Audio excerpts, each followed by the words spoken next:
আমি টিএস ফটোওয়ালা, আমার ইউটিউব চ্যানেলের নাম টিএস ফটোওয়ালা। আমি যে ভিডিওটা শেয়ার করছি এটা হচ্ছে গ্যাংটকের একটি নতুন স্পট। গত 29শে মে 2025 ভারতের শ্রদ্ধেয় প্রধানমন্ত্রী নরেন্দ্র মোদী ভার্চুয়ালি এটা ওপেন করেছেন। এটা হচ্ছে গ্যাংটকে যে ম্যাল আছে, ম্যালের উপরে যে চিলড্রেন পার্ক থেকে শেয়ার ট্যাক্সিতে যাওয়া যায়। 30 টাকা করে ভাড়া। আপনাকে বলতে হবে আমি হোয়াইট হল যাব।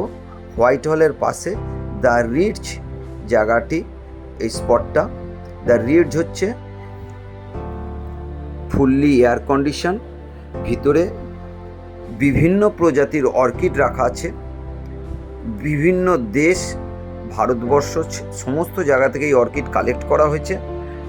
এর ভিতরে স্লাইড শো আছে। আপনার এটা দেখতে হাফ বেলা সময় লাগবে, কিন্তু আপনি বেড়াতে গেলে গ্যাংটক অবশ্যই এখানে যাবেন, অবশ্যই ভালো লাগবে।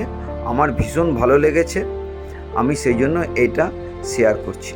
ধন্যবাদ।